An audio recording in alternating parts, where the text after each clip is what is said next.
Now on the Business RadioX network, it's the Self-Aware Leader Podcast.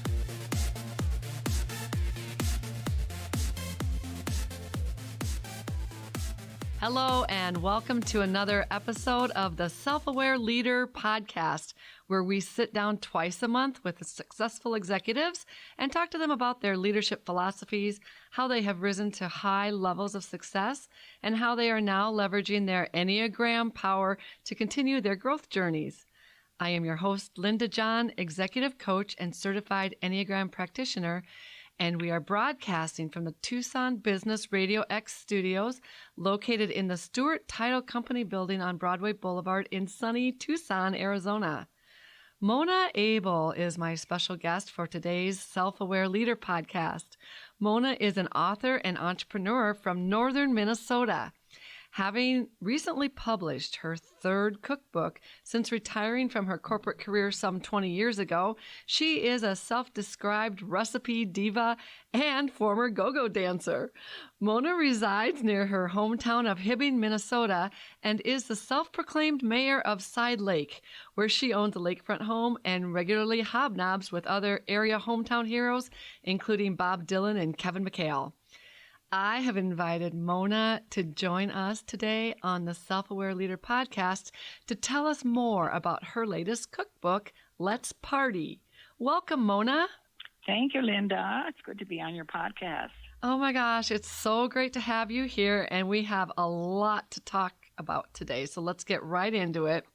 Okay. You retired from a highly successful career in corporate America, and it was after your retirement from that professional role that you became an author and entrepreneur. You have been successfully building your brand as an author and entrepreneur for over the past 20 years. And as your birthday last month entered in a new decade for you, I just knew I had to have you on my show. Can you share with us what was your primary inspiration for your post-retirement business ventures? And what advice might you give others who would like to pursue their own dreams after retirement? Well, my motivation when I retired, I was 59. I got an early buyout. And my motivation was money. That's a good one. I was a poor single woman, and I had to wait till 62 to get my Social Security, and I got a pension. It wasn't enough for a single woman to live on enough. Okay. So I thought, what should I do? I think I'll write a cookbook, because I had helped do 2 cookbooks before that. Got it. On a voluntary basis. So I printed my first cookbook in 2001. Wow. So, I mean, you could have just gone and got a job somewhere,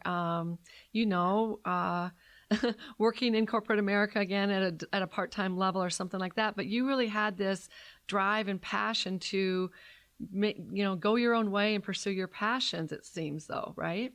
Well, I mean, I guess I didn't think of that. No. I just thought that I know I can do this. I know I can do, because I had helped with 2 others, and I knew what I wanted to put in my cookbook. And the first cookbook is dedicated to Mom with Love, and it's dedicated to my mother and grandmother and to the women in Minnesota's Iron Range. Yeah. And so, and I wanted to preserve as many ethnic recipes as possible in that first cookbook, which I did. And then I added stories and pictures of women. It was all about women. Okay. And then I was at a book signing, and the school nurse came and bought a bunch of cookbooks, and she said, now you've honored your mother. Yeah. You've got to honor your dad. I never thought about that. So that's when I wrote the second one, To Dad with Love. And it's all about men and their stories and recipes about, fish and Spam and beer bread and other assorted things. Oh, that's great. And that was very successful also. And then my friends go, you should write one on hors d'oeuvres. And just kind of let it go. Just let everything go and say anything or whatever. Just be as outrageous as you can be. Yeah, right. Well, I kind of held myself back a little bit on this cookbook. So this is the reserved version of you, right? I could have gotten worse, but I didn't. I kind of held back. Oh, that's I didn't want to tell everything. Right. Well, as you mentioned, your cookbooks, they're all filled with these amazing recipes from your little corner of the world known as Minnesota's Iron Range. It seems that the food of the range has a direct connection to the history and heritage of that area. Is that correct? And can you tell us more about all of that? People came and settled here. The immigrants came here and settled at the turn of the century to work in the underground iron ore mines, and they came from 43 different nationalities. Oh, wow. So it was called the melting pot. Oh, wow. And see, my Finnish ancestors, my English ancestors came across and moved to the Upper Peninsula of Michigan because that's where there was mines there, also underground mines. Okay. And then from there, some of them left and came to northern Minnesota, and there was the underground mines here also. So there's a rich mining history, it sounds like, throughout that. What's that? A very rich mining history then. Yes. And so it was all these different nationalities, and they didn't speak English. So they kind of lived together in their own little spots, the Italians in one spot and the Slovenians in another spot, little towns or little locations, they call them. And then they got to know one another, but then their cooking was really important in their lives. They brought with them their own recipes and stories. Yeah. And so where I worked, this was a way to preserve our ethnic heritage, kind of a living history museum plus entertainment venue. Yeah. And so we did ethnic days, and through that, it was celebrating the lives of, they made one day as a finished day with music and dance and food. And one day, on a finished day or whatever, it could be 4,000 Finns talking Finn. Oh, my God. One day. Yeah. I know very little Finn. I know some swear words. That's about it. We'll save those for another show, right? Yeah, we'll wait on that. Yeah. Right. Yeah, so it sounds like, this whole business venture post-retirement really was a continuation of your work in the heritage and celebration of the cultures of the area as well. It wasn't all starting fresh for you. It was really a continuation of what you'd already been doing in a way. What was that? I'm sorry, I couldn't hear that a little bit. No problem. So I was just saying, it sounds like from your role in your corporate America that you were working a lot with these various cultures. And in a way, it's almost a continuation. Your work with the cookbooks is almost like a continuation of your work. I found I really liked doing the research and finding the stories. That was great. Oh, so cool. And picking out the certain people that I thought were really kind of high-profile characters in our area. And we have a lot of them. A lot in the past of high-profile people that were just so much fun. Yeah. And one was Big Nick Mars, who came here when he was 14 from Italy. Okay. And Big Nick his father had a bar, and then he took over the bar at Hibbing called the Homer Bar. Well, women weren't allowed in there until probably the 70s, probably. Okay. It was a working man's bar. And when he came over at 14, he looked like he was 20, big husky guy, and he ruled that place like iron fist. I mean, nobody got out of line. And if one man said something bad to his wife, he would jump over the bar and grab the man by the tie and tell him to knock it off and, act right to his wife. So there's lots of wonderful stories with these characters, these people on the Iron Range. Right. And people love hearing the stories of an area. That really is what brings the area to life for people. And through your cookbooks, they're not only getting a flavor of the foods, but they're getting a flavor of, we said like 43 different nationalities that settled there. And so they're really getting a flavor of that heritage through your writing of these books as well. So we all run around, I make Finn biscuit, which is pula, and somebody else makes sarmas, the Croatians and the Slovenians. Yugoslavians make sarmas, sadamas, they call it, sadamas. Okay. And we make the pasties. And then there's porchettas, the Italians made porchetta. Okay. And so there's all of those that we still eat today. Wow. I do have all 3 of your cookbooks. You wrote these over a period of about 20 years, I believe. I was kind of a slow person, I guess. I guess maybe I was just having way too much fun. Maybe having fun, doing a lot of research. To settle down. Yeah. Yeah. Oh, but they're just filled with, first of all, great recipes, hilarious, silly stories, but also there's some really touching stories that you share from some of your family experiences and that type of thing as well. Do you have a favorite story that you can tell us? A favorite silly story? Whichever kind you want, silly or touching. Well, I'll stick with the silly ones. Because, okay. Yeah, I've always had a pontoon. I've been divorced a long time, but before that, I always had a pontoon. I always lived on the lake and had boats and fishing and whatever, socializing on the pontoons. And so I had a pontoon with before I got a 4-stroke. And it wouldn't start one day. So my old friend Charlie said, because the Bendix is not working right. And it's a cogs in the motor that one is on the top and it has to be fit down into the bottom cog. You just tap it with the end of a screwdriver and the top goes down. Okay. And the motor starts. My gosh, what a revelation. So anytime my motor didn't start, that's what I did. And so one day, us girls were out on the boat cruising around, and there was a bunch of men with their heads hunched over into a motor with the cover off of it. And I apparently thought, well, they can't start their motor. And why I said this, but I said, can I help you perhaps with your motor? Well, there was a lot of sniggering and such. So I got on the boat. And I just did that with a screwdriver and knocked it down, and it started.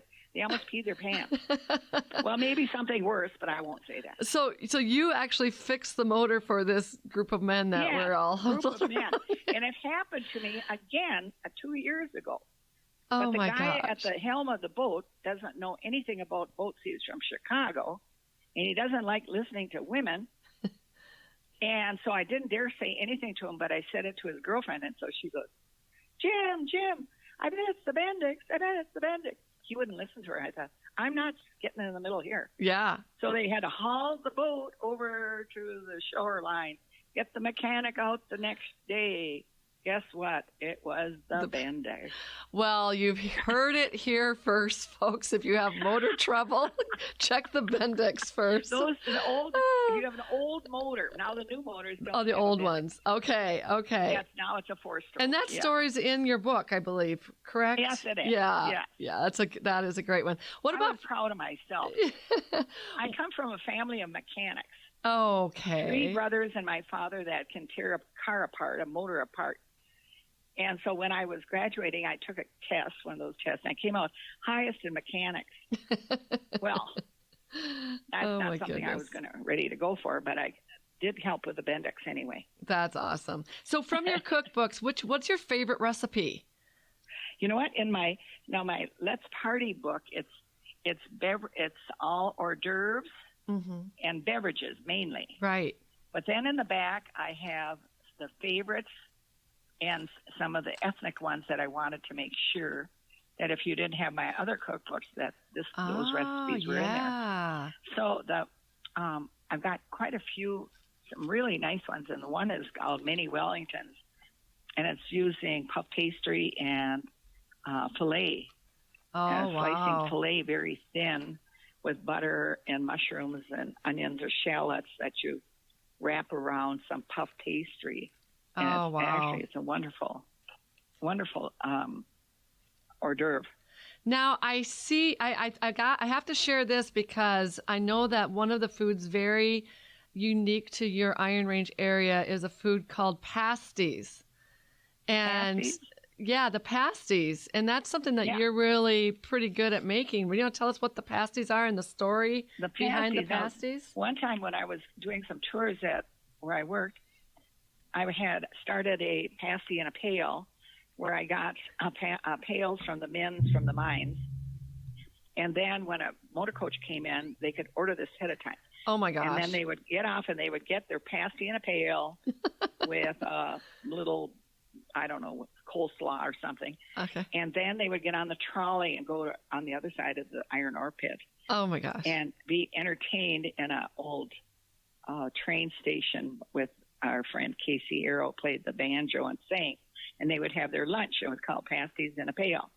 Well, some of these people, they didn't know what a pasty was, so they'd call me and say, what are these pasties all about? Well, I'll tell you one thing. There's a big difference between a pasty and a pasty. Yes, for sure. Do you want me to describe it to you or not? Then they would laugh and they would say. But pasties was a way of making money. All the churches made pasties up here once a month. And I'm still involved in it, except we're not doing it right now, which I miss. But it was a moneymaker. It still is a moneymaker for a lot of the churches to make the pasties. Oh, my gosh. And so it's a dough rolled out with round steak cut up small. Okay. And potatoes diced up, salt and pepper. Then you put chopped onions. I put it in the food processor. So the onions are real small. And then rutabaga on top of that with a pat of butter. You could put a little piece of pork, some pork there, and more salt and pepper. And then you take the crust and flip it over, and you crimp it and bake it. Oh. Now, the miners took these pasties to work with them. Got it. And they said the sign of a good pasty. Now, our crust is very good, but maybe the old-time crust was better. They said the sign of a good pasty is if it fell down the shaft, which was a half a mile down, and it didn't break, that was a sign of a good pasty. Wow. So I made pasties yesterday, and I was thinking of my mother and grandmother because they used to go way back to making pasties at our Methodist church. Oh, my gosh. But, it's a lot of work. Oh, it's nice I'm sure. It's nice to have, so we'll get to that later, but I'm talking about maybe doing a tutorial on pasty making. I know.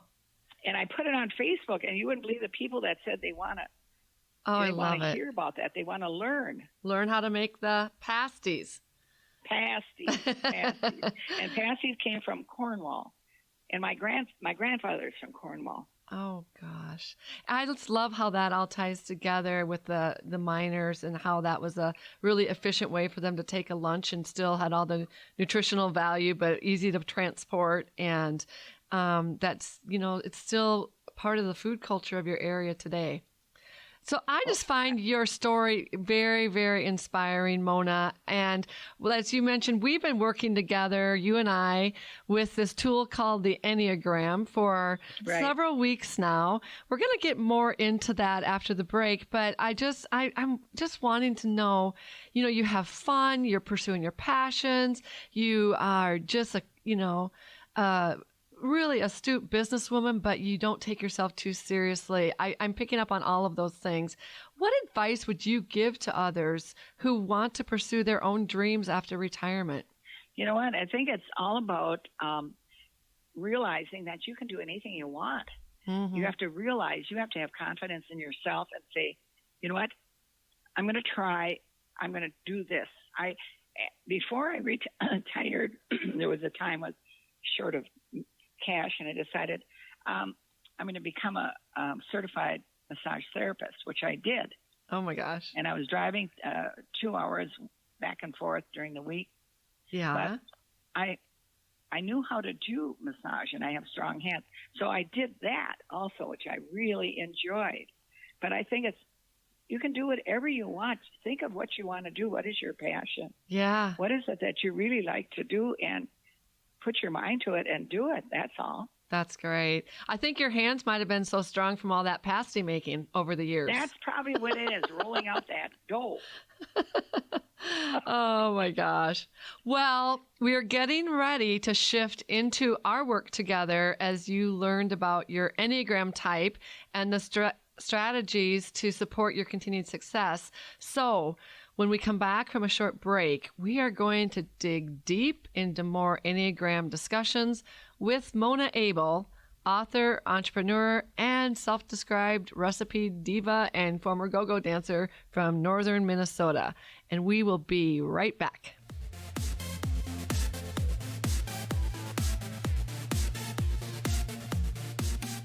This podcast episode is sponsored by Linda John Consulting, and I'm speaking today with her. Tell me about Linda John Consulting, Linda, and why people are attracted to your business. You bet. Well, we are a coaching and consulting business. We have a wide array of services, including executive coaching, strategic planning, team development programs, really all focused on individual leadership growth and organizational development. And so at a time like now when times are tough and a lot of organizations are going through a lot of change, we have the services that can help people get back on track and really grow. Well, corporations report that executive coaching is a key to making their businesses thrive. What makes your coaching practice unique? And why would someone choose Linda John Consulting? Well, I love to use an assessment tool known as the Enneagram, which is personality assessment, puts people into 9 different main types and teaches them integration strategies for how to be the best version of themselves. I do have a lot of programs focused on other strategies as well, but this really is one of our key success strategies with Linda John Consulting, and people really are seeing the benefits from these programs. Okay, Linda, so what are the best ways for people to contact with you? Best way is just to go to lindajohnconsulting.com and click on set up a consultation, and we'll be back in touch and we'll get you started. We are visiting with Mona Abel, author, entrepreneur, and self-described recipe diva and former go-go dancer from northern Minnesota. Mona, you and I have been coaching together over the course of the past several weeks using the Enneagram strengths-based assessment tool. And we are ready to hear more about that from you. So let's start out with the big reveal. Tell us, what is your Enneagram type and what are your favorite features of that type? I am a number 7. It's really interesting as you go along and answer all these questions, wondering what you're going to be, because I thought some of mine were going to be a different number. Yeah. So I was surprised when it came out as 7. I thought it was going to be 2 or 4. So let me just stop for a second and give some context for those who might not be as familiar with the Enneagram. Type 7 is the enthusiastic visionary, and Mona will tell you more about her favorite features of that. The 2 and the 4, the 2 is the considerate helper, and the 4 is the intense creative. So they're both located in the heart and feeling center, 2 and 4. Type 7, which Mona, you are, is in the thinking center. So tell us more about what you think are some of the best features of Type 7. Because it's fun and creative and enthusiastic, right, and entrepreneurial. That's right. The Type 7... I was accused by one of my bosses one time of being too enthusiastic. You say, darn right. What an awful thing for an employee to be, enthusiastic. Oh, my gosh. Now, had we only had access to the Enneagram work that we're doing then, that could have really helped that workplace culture, maybe. Yeah, right. But you mentioned entrepreneurial, and that really is so true about the Type 7s, and it really is why it makes sense to me that this is your type, just how you take a passion and an idea and combine it with creativity and enthusiasm and fun, and you come out with these great ideas, these great cookbooks that you've done. Thank you. It's not even like work for you, it doesn't seem. It's more just like pursuing your passion. Fun. Because I think work should be fun. Work should be laughter. I mean, if we can't enjoy ourselves and what we do, then why do it? I agree. So then it's work, and then it's labor. Yeah. And that's not what it should be. It should be fun. Yeah. So I mentioned that the type 7 sits in the thinking center, and maybe you can speak a little bit to how that plays out for you. A lot of times it's about ideas and just seeing the future focus, but sometimes it can also be about the, long to-do list or some worries about things in the future. How does that play out for you? For the future of what I'm doing? Is that what you're saying? Yeah. Well, as a type 7, it's always pretty future oriented. And sometimes, and it's a lot in the thinking space of your type. So it's like you're thinking about ideas, but you might also be thinking about some worries or concerns. I try not to do that. Oh, good. I guess sometimes, but sometimes maybe that's kind of sweeping it under the rug too, Well, that's funny that you mentioned that, because one of the things of the type 7 also is we don't like to face pain, and so we have a way of just putting on the happy face and putting the pain, sweeping it under the rug, just like you said. That's right. Yeah. Can you think of how that might play out for you? Is that true for you in any way? I think sometimes I maybe will procrastinate somewhat. I have to get on a roll, I think. And then, like when my cookbook came out in August of last year, then I had to be on a roll, because I knew you have to, when it's hot, it's hot. Yeah. You got to run with it. And so in my small towns, I had to call the papers, and I had to call the radio stations and this and that and TV. Yeah. And so I was on the front page of 3 of the local newspapers. Oh my gosh. On the front page with my picture, all about my cookbook, so what you have to do, then I had signed up all these cookbook signings. Yeah. So I was on the run. I was on the run a lot, and I enjoyed that. Yeah. Commotion. A little bit of an adrenaline rush, maybe. Yeah, it was. It was great. Yeah. That's so great. But I suppose also I'm guessing that for you, when it comes time to doing the administrative work, the kind of mundane, that's not as exciting for you. That might be where your procrastination is coming in. Yeah, probably. Yeah, it is. Yeah. Oh my gosh. Well, the Enneagram is such a powerful tool for self-awareness. In fact, a recent research study by Cornell University indicated that one of the top skills of or way to predict a successful leader is their level of self-awareness. So that's what I love about the Enneagram, is being able to put the mirror up in front of ourselves and look in it and say, oh, that's true for me. So through this process with the Enneagram, was there any specific moment that was sort of an aha moment for you? And then also, why don't you share a little bit about some of the goals that we're working on for you and your business through our work with the Enneagram? Okay. I think part of what is the overthinking.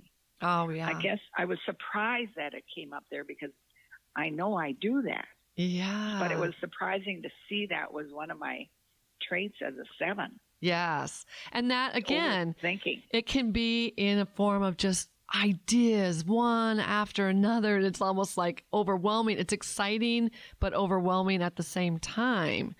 Mm-hmm. And I feel like when I've worked with you through this, you have, your goal is to get more of your cookbooks out there to the world. Yeah. And you have like a list of probably 20 or 30 awesome ideas about how to do that. So just think about all of that going around in your head. Yeah. At any given time. That's part of the overthinking. Yeah. Right. Yeah.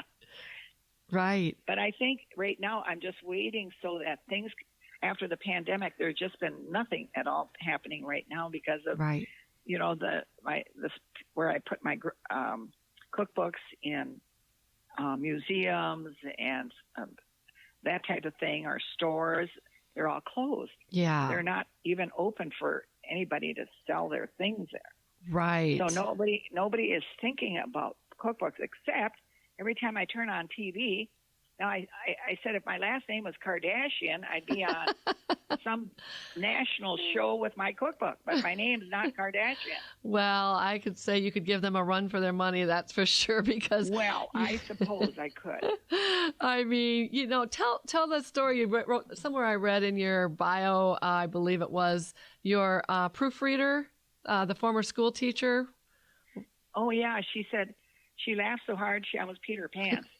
But I've had a lot of people tell me that. Yeah, that when they've read my book, and I thought, well, that's a great honor. Yeah, I think. Yeah, it really is a great honor. Poor bladders, maybe that's what it is. So back to our work with the Enneagram.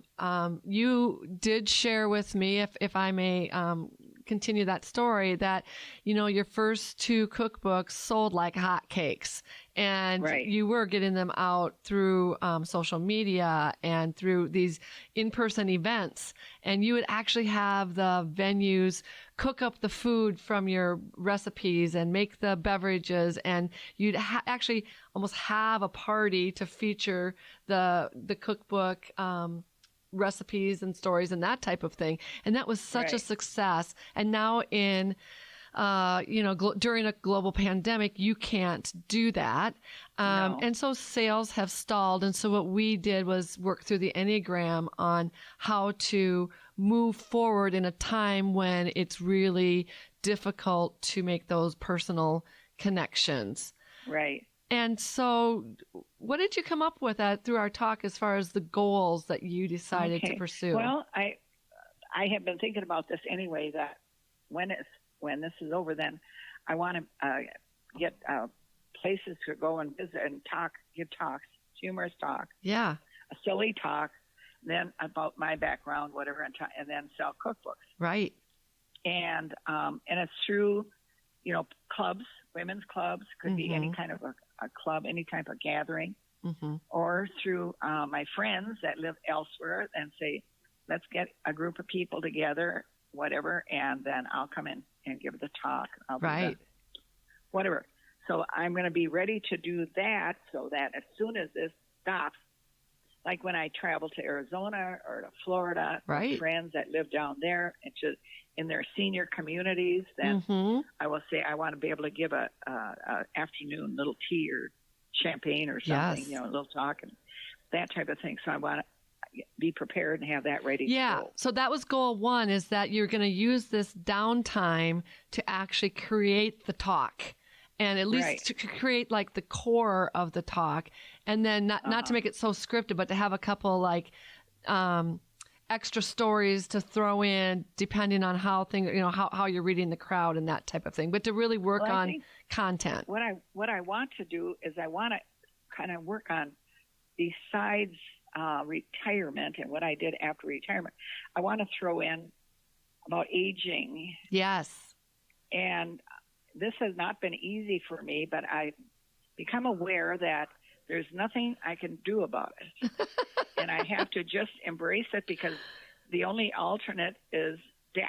And I don't want to go there. And I don't know if we've actually... I choose to live and be happy. That's good. Yeah. I don't know if we've called it out during our talk together. It's in some of the promotional materials. But last month, you did have that new decade arrive. You want to share what that number is? What was that? Do you want to share your age? Oh, I suppose. It's rude to ask that to a woman, right? But should I tell my real age, or should I tell the one I lie when I lie? We're all about honesty here. Well, I turned 80, which I cannot hardly believe, because when my grandmother turned 80, she went out and bought a new chair, and I go, what's Grandma buying a new chair for? She's 80 years old, for God's sake. Of course, she never got out of her house dress. She always wore a house dress, and I thought, if I go out and give these talks, now for my 80th birthday, I ordered a pair of salsa fringe pants. Oh, that love I wore it. for my birthday party. Oh, my gosh. I had a small little birthday party. Okay. And I thought, that's what I'm going to wear. And I'll say, this is what 80-year-old women wear nowadays. Yeah. And that's why you're talking about the topic of aging well into the content that you're going to be developing in this downtime as part of your work before you can go out and do these presentations again. Right. What was your second goal? The second was the tutorials, I believe. Yes, right. Doing some tutorials. Right. Yeah. About pasty making. Pasty making. Yeah. And I can also do thin biscuit, pula. Mm-hmm. Yeah. And it's a sweet cardamom dough biscuit. And I started out, I make it easy, and I put it in the bread machine. Oh, wow, that's great. And so it comes out, but it's my Finnish grandmother's recipe. My mother had to learn how to make all the Finnish recipes for my dad. Oh, yeah. First. Okay. So I probably would do that. That's kind of a fun thing. Now, I would probably have to get somebody else to make patitsa. Okay. Patitsa is a Yugoslavian sweet dough with the dough is rolled out so thin that if you put a newspaper underneath it, you could read the newspaper. Oh, and wow. it's pulled out onto a huge, long table. Oh, my goodness. It's so thin. And they brush it with melted butter and honey and walnuts, crushed up walnuts, and they roll it up real thin. That sounds so yummy. Pizza. Wow. It's spelled Potica. At first, I thought, what is patica? Yeah. What is this patica? Yeah. It was foreign to me. Oh, my gosh. I remember where I worked, we had a woman from the Christian Science newspaper in New York came and visited, and I had a woman demonstrator there making this patitsa, and they are just amazed. People that from out of the area that don't know anything about making patitsa, it's an art. It's really an art. Well, it sounds like it. And then they still make it, so it's not going to be passed along. Yeah, from generation to generation. That's so great. Right. So really back to the strategy of our coaching, and Mona mentioned it too. These are things that were already in her mind, but when we looked at her Enneagram, she did have a lot going on in the thinking center. And so through our work together, we said, how do we tone that down? And as a type 7, Mona, you have a line of release that goes to the type 5, the quiet specialist. And that allows you to sort of sort out the clutter and get focused on one or two key things that you're going to put your 100% focus on. And all those other things are going to get pushed to the side until you're ready to deal with those. And that's a specific strategy that's different than how you're naturally wired, but it allows you to say, these are my 2 or 3 things that are going to be my focus, so that you can actually continue to move this process forward. And the ideas were all yours already. But as a coach, we were able to look at how that could work for you and help you have some quiet thinking time just to get focused on what your priorities really are. Right. And I think I had mentioned when we were talking that I live out in the woods here on a lake. Yes. A chain of 5 lakes. And it's beautiful here. And I live with huge pine trees all around me and everywhere through. And one of my relatives said one time when she was visiting and we went walking, she said, living in the pines gives you calm and peace. The pine trees do something to you. That's so great. I love that. Is my refuge after when I would come home from work or whatever, and I would go out and sit out my deck and look at the lake. Well, not right now, but it's a calming thing for me to do. Yeah. But I can only handle that just so long. Yeah, because I happen to know that you also love to travel, and you love the sanctuary of the lake that you've created for yourself. So it's almost a paradox. And if you can kind of think of it in your downtime on the lake being that offset to the type 7 to give you that quiet, spacious thinking time to do your creating. Yeah. So for my 80th birthday, my son and his wife gave me a keyboard. So now I'm going to be practicing the keyboard because I haven't played for probably 10 years. It's another great, non-7 type of, it's like a calming, pulling back from It's a very calming thing to play the piano. Yes. Really. You know that. Yes. I think. And if I recall, your Enneagram heart center is strongest in the type 4, the intense creative. And so that piano playing passion likely is showing up for you in that way as well. Right. So were you an accomplished piano player and just got away from it for a while? I took 9 years of classical. Okay. And so I had to work hard on playing other kind of music because I was just so used to playing classical music. Yeah. But I can do it if I put my mind to it. That's what I have to do. Because then I said, once I get going here, I'm going to have Sunday night concerts here and only charge people $10 a person. That includes one drink. and it'll be a drink it'll be a drink that was one of your recipes from one of your books, right? That's right. It'll be out of the cookbook. It's called Sex in a Snowbank. There's a recipe for sex in a snowbank. Wow. Do I even want to know what's in that one?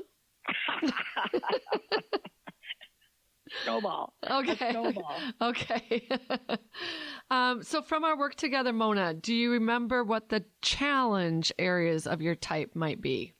Well, I think part of it is that overthinking, probably. Yeah. And I have to motivate myself. Yes, especially if it's the boring. You can get bored really easily. Yeah, a little bit. Yeah. Of that. What about, do you resonate with this kind of a fear of missing out? Everything sounds so fun. You want to do it all, so you overschedule? Well, you know what? It's funny you say that because, I don't like to miss out on anything. Yeah, right. And that kind of can wear you down. Yeah. And I don't know if you want to share a little bit more about your career, but it had you moving around a lot, and it probably fit very well with your Type 7 personality. Yeah. I did so many different jobs where I worked, and part of it was I told everybody I did everything but toilets and windows. But part of it was I booked entertainers for our 1,700-seat amphitheater. Okay. So that meant I was working with Doc Severinsen and Everly Brothers and Tony Bennett and Tiny Tim, all this kind of thing. And then they wanted me to go on the road. I was on the road for off season for 8 years, traveling and promoting the Iron Range and Iron World. Oh, it's great. Where I worked. Yeah. And it sounds like you had a lot of motor coaches that would come there and then explore the whole area of all the mines and that type of thing too. Right. Yeah. Oh my gosh. How exciting. It was exciting, but I'm glad it only lasted 8 years. I mean, that was exciting, but exhausting. That was very exhausting. Yes. What was your favorite story from someone that's a famous person or a recognizable name? There were so many of them. You know who I really liked when I started thinking about who I really liked? They were all, Tony Bennett was pretty distant, but he said he didn't feel good. I didn't believe him. Anyway, but I really liked Doc Severinsen. Oh. He was a real neat guy. That's great. And Myron Florin from the Lawrence Welk Show, we'd have big polka fests. He plays the accordion, right? He played the accordion. Yeah. And my mother was in the hospital getting a pacemaker, and Myron had one done the year before. And I asked him, would you come up to the hospital to see my mother? Certainly.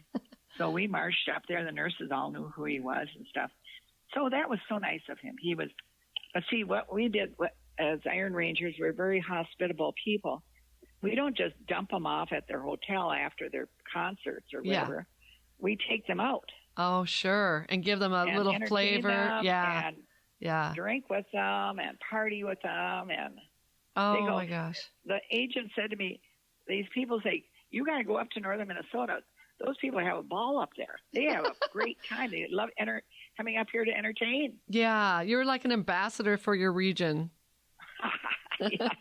You know, I have to ask you, you have some self-proclaimed titles such as the mayor of Side Lake, recipe diva, and former go-go dancer. Well, are there any stories there? When you're retired, when you're working, they give you a title. Doesn't matter. Right. Some kind of title. But when you're retired, you can make up your own title. So I thought, well, this is great. I'll make up my own title.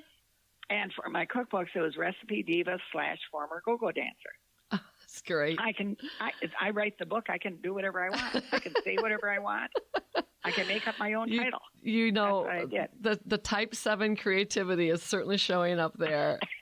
And then and then I got going and doing some things out here on my lake. So I thought, well, I'll be the new mayor because the other guy died.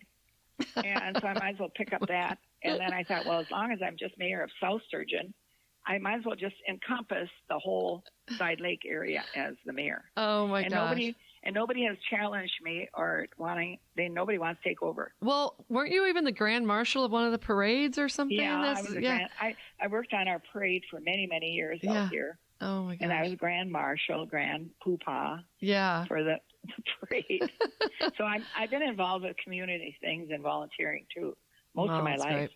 So Mona, not to dwell on your age, but again, I only see it as a positive that you have so much life, energy, vitality, and future focused still at 80. I find it very inspirational. How do you think you might use the Enneagram moving forward? And what would you say to others about the Enneagram as a tool for their own self-discovery and self-growth? Well, I would highly recommend it to other people. It's an awareness, I think, that maybe that people don't even realize what they can accomplish. Right. A lot of it I knew already about myself. Yes. But maybe there's other people that don't have a clue about the possibilities of what they can do. And sometimes when you even know it about yourself, having it seen through the lens of the assessment almost validates, like, yeah, I am entrepreneurial. I am fun. Not that you had to question about those things. And some people maybe need a nudge, a little push, and say, you know what? This shows up here in your Enneagram. Maybe you should think about doing something like that. Right, exactly. And I push people to become more accomplished. Yeah. And sometimes when people have lived a lot of years, I find that they already are using a lot of the tools and strategies of integration of the Enneagram, because we all do have all 9 types of the Enneagram within us, but we have one main type. And a lot of times over time, people are learning what is working well for them and what isn't and getting through life. So they're automatically integrating without even the framework of the Enneagram. And so when we kind of do that assessment and look at it through that lens, it all starts to make a little bit more sense. And I think you're definitely in that category. I really enjoyed working with you and understanding this. Well, thank you. It's a joy to work with you as well. And we're going to get that. You do a wonderful job. Well, we're going to get this Let's Party cookbook out to the world. And the goals that you've set for yourself are going to get you, perfectly positioned to be ready to go as soon as things are moving around again. So when people do want to find out more about Mona's cookbook or Let's Party cookbook, or just you yourself, how would you like them to connect with you? Go to my website, Mona's with an S, cookbooks with an S.com. And it talks all about me. You can go I do a blog every month. Okay. It's very silly and fun, and different recipes, pictures. You never know what you're going to find on there. Yeah. Yeah. One man, I had a naked man, I think, in a grocery cart last month or the month. Well, he wasn't really naked, But leave that to the imagination, right? Yeah, that's right. And so I do the blog every month, and it shows how to order my cookbook. And they're $25, includes tax, and comes to with handling. It's $29.50. Okay, and you can pay it on PayPal on my website. So it's easy to do. Or you can contact me and send me a check. I got a thing in the mail today from Iowa. I don't know why, from some man wants 2 cookbooks. That's great. And I have no clue where that came from or whatever, but you never know. Well, you do get out there a bit. You're on the circuit with a lot of radio shows. And I think you're working on getting on with a host in the Minneapolis market, I believe, as well. Right. Yeah. Right. You were just on a show. I heard the interview. Was it in Grand Rapids, Minnesota? Yes. Yeah. Recently. Grand Rapids, Yeah. So I think you are doing a great job in tough times, really, of getting the word out. And I'll also say that I think this is really a great gift, even before you can get out there, for people to go to your website, order the book, whether it's for holiday gifts or other gift giving. It's really great. I've gifted this book to several people. One friend of mine that I gave it to, she said, Linda, why did you give me a cookbook? You know I don't cook at all. And I'm like, just read it. Trust me. You don't have to cook. You don't even have to read the recipes. Right. It's just a silly book with a lot of fun stories in it. Right. Well, that's what my friend said. She goes, it's the best read I've ever had. She goes, I just kind of breezed past the recipes, but the stories. What I'm always surprised at is people that don't know me get such a kick out of it, and they don't even know me. Boy, oh boy. I know, but I feel like when I look at the picture here on the front and I look at your website and your writing, it's like your personality is coming through really, really strong. It's one of those things where you feel like people probably feel like they do know you, or they know someone that reminds them of you, or they can relate to the. Well, when the first cookbook came out, I thought, okay, I wrote a cookbook, and somebody interviewed me, and they said, we have a cookbook author. I go, author? I never thought about myself being an author. I just thought I wrote a cookbook. Yeah. That's all. So I was very surprised. I didn't think of myself as an author. But a long time ago, I had a woman do my handwriting analysis, and she said, I should be making money by writing. Oh, my. A long time ago. Oh, my. That's great. Yeah. Well, what's the future? Are you going to do another cookbook still? Well, no. I think I'm going to do a trashy romantic novel next. Okay. That's where the money is. Really? And I'll have to write it under a pseudonym, of course, because of course I wouldn't want anyone to know who is actually writing it. Yeah. But I may just become a piece instead. Who knows? Oh, that's great. My birthday is the same day as Picasso's, so maybe I get my painting skills up to par and maybe make some money painting. I love like Grandma that. Moses. Like Grandma Moses. Oh, well, we know that for at least for the next year, you're going to be out on the circuit with your talk, with your demonstration videos.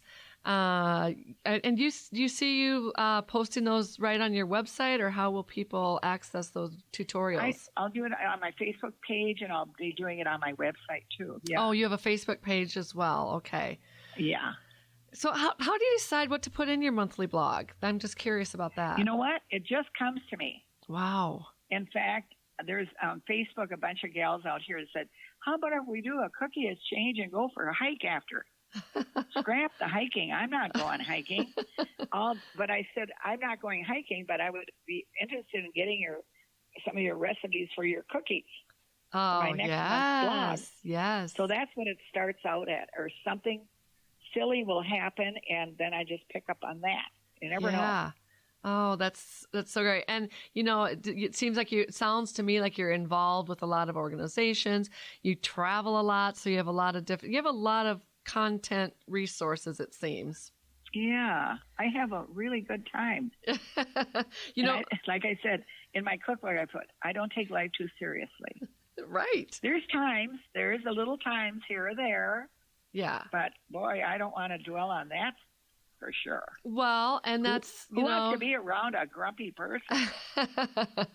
And again, going back to your 7, that's very typical that even if you're feeling pain, you're going to try to push through it as quickly as you possibly can. Yeah. And get back to that fun-loving energy. I was trying to talk to a strange man at the meat counter today at the grocery store. Great big, huge, big belly on this man.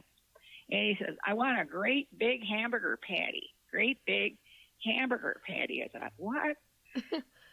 And I said, make it in the shape of a turkey. Maybe you should make it in the shape.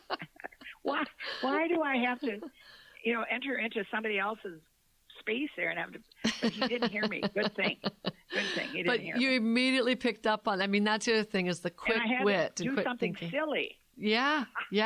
You just think through the lens of humor and lightening things up and bringing joy really to the world. Joy to the world. Joy to the world. It's the holiday That's season. Right. Well, you mentioned Thanksgiving. This is a timeless podcast, of course, but we are talking the day before Thanksgiving. What is your favorite, or let me just ask you this. What are you having for Thanksgiving dinner? Crab legs and alcohol. That is the non-traditional Thanksgiving dinner. That is very non-traditional. Yes. I picked the crab legs up today. Okay. And so that I just have one girlfriend coming over, and I'm not going down to my son's house for 4 hours away. Yeah. Because there's been a little bit of COVID there, and I don't want to get sick. Right. And right. So we'll time for that. No, we'll FaceTime tomorrow. And so she's just coming over by herself, and my other friend down the road, he canceled his Thanksgiving with the big family, and they're all wandering around not knowing what to do. But he said, I just want to be safe and with my own family. So that's what we're doing. We're all trying to be really safe. Yeah, that's the best thing. So tell us once again, how do we find you? How do we find your cookbook? Go on to my website at Mona's with an S, Cookbooks with an S.com. That's and Mona's. You can order my book. If you can search across the top, it'll have blog, my monthly blog, a little history about myself, and I'll talk about my cookbook, and then how to order the cookbook too. Or you can leave messages for me too on there. That's awesome. So it's monascookbooks.com. And right. Telling you, the blogs are hilarious. Great stories, great information, great recipes. This is so much fun, yeah. Linda, because you're doing such a great job. Oh, it's been fun with launching my coaching career and sharing my love of the Enneagram with all kinds of people and professionals from all walks of life. Mona, is there anything that I didn't ask you that you wished that I would have and you wanted to share with us? I can't think of a thing. Oh, you've always got one more good story up your sleeve, don't you? Do you have time for like a 2-paragraph thing here? A 2-paragraph thing, sure. It's called Why Men Are Happier People. Okay. Your last name stays put. The garage is all yours. You can wear a white T-shirt at a water park. You can wear no shirt to a water park. Your underwear is $8.95 for a 3-pack. 3 pairs of shoes are more than enough. Your hairstyle stays the same for years, maybe decades. You only have to shave your face and neck. And your belly usually hides your big hips. And I thought that was probably written by a very bitter woman. I want to thank you, Mona. That wasn't my quote. I was like, was that a Mona original? No, I didn't do that. All right. I don't have. Well, I want to thank my guest, Mona Abel, 80-year-old Minnesota entrepreneur and author of Let's Party Cookbook. And I want to thank her for sharing her leadership expertise and Enneagram experiences with us on the Self-Aware Leader podcast, where we talk about leveraging your Enneagram power to support continued leadership success. Best wishes to you, Mona, as you continue to live your life to the fullest through a can-do mindset and positive outlook on life, keeping things silly and not ever taking yourself too seriously. No, I think I'm going to go get my fringe pants and put them on right now and make a vodka. Sounds great. And thank you to our podcast audience for tuning in to another episode of the Self-Aware Leader podcast. We will be back soon with another dynamic guest, ready to hear more stories of successful leaders sharing their experiences of leveraging their Enneagram power to accelerate their leadership success. Until then, I am Linda John, host of the Self-Aware Leader podcast, signing off from the Tucson RadioX studios located in the Stewart Title Company building on Broadway Boulevard in Tucson, Arizona. So long.